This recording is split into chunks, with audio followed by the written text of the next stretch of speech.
people, this name's known as the Tetragrammaton. People will be like, dude, I got a thing.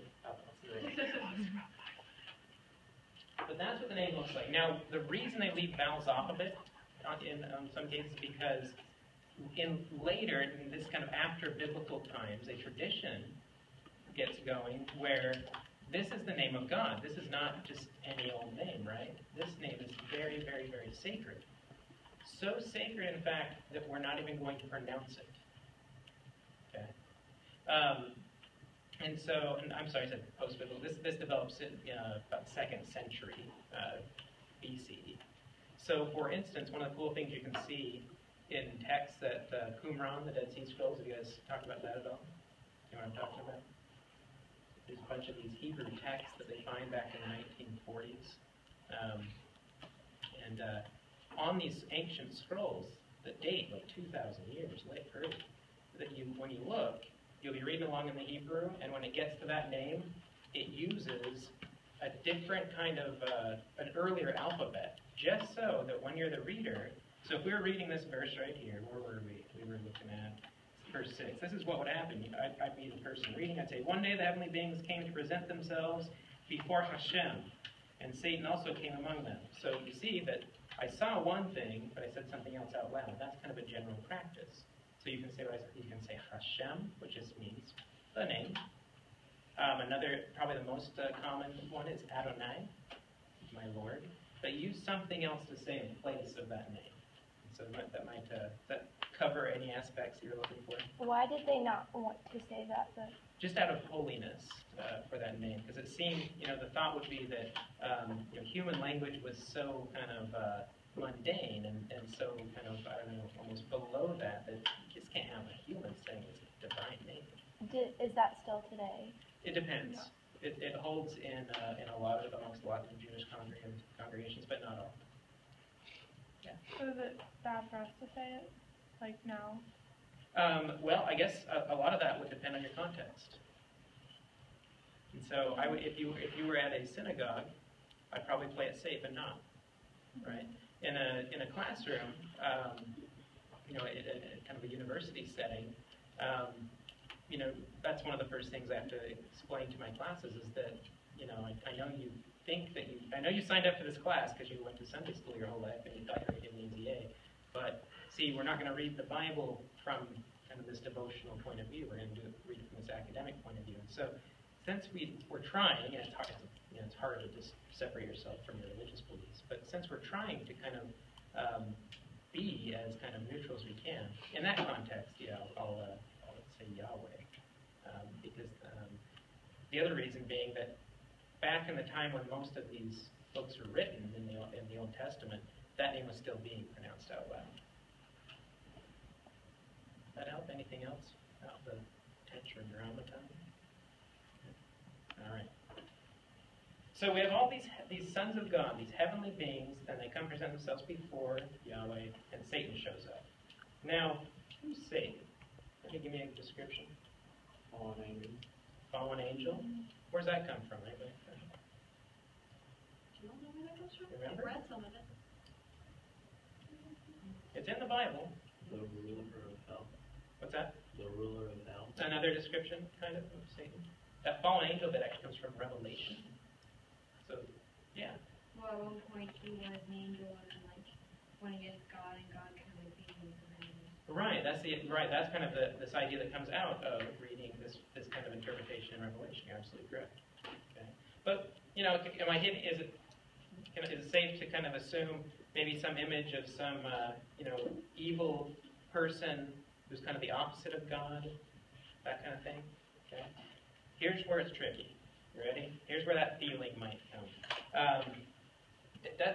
All English translations don't do this correctly. It's really weird why they don't. But the text doesn't say, and I'll just transliterate the Hebrew. It's Satan. So it's a fairly, they just transliterate it in order to get the name. But you know what? They're missing this very important part of the translation.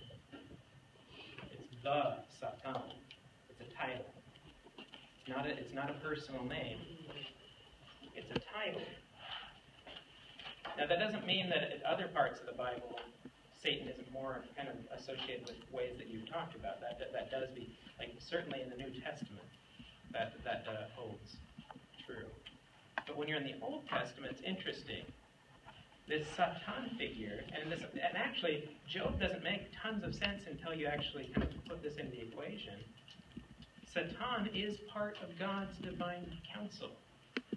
He's part of those heavenly beings. So he takes orders from God and goes and does God's work. That changes a little bit how we view what's about to happen, right? Because what happens next? Then there's guys are like, hey, you're kind of like God, we should like team up against them. Right? Is that how it goes down exactly? Let me tell you what Satan means. Okay, both of these, it can mean roamer. So you can kind of roam around on the earth. In fact, at one point, Yahweh says to the Satan figure, what have you been doing? He's just roaming around on the earth. Okay, because that's what his name means. It can also mean accuser. The reason why it can mean accuser is because that's his job description. His job for God is to go down and make sure people are doing what's right and bring back report to God. And so this accuser bit is, in the sense of like not making an accusation against them, real face to face, but noting something and then going back up to God and saying, well, I've done my job and I've got I'm accused this of happening because you should know about this, God, and here's what's going on. That's how this was thought of in ancient Israel. A little different, right? Like I say, they do things differently in the past. So another thing about when kind of those new things come into your frame of mind, even if it does feel weird at first, one thing I'll tell you that helps is just time. A lot of times, I think a lot of people kind of work out that, okay, everything's still turning, everything's still working, okay. But just, really it depends on what rules you're playing by. If you're playing by these rules set up by the rules of academics and university, then we've got to look at everything and say, yeah, this really says thus Satan. If we look at other parts in the Bible, it's very clear that he's part of this heavenly council. If you're playing by kind of Sunday school or devotional rules, that kind of changes things up, doesn't it? Maybe one way to think about it is realize that the kind of answers you get are going to depend on what kind of rules you're playing by. And I'm definitely not here to say like an academic reading is the reading. It's just different. I don't think one is better than the other.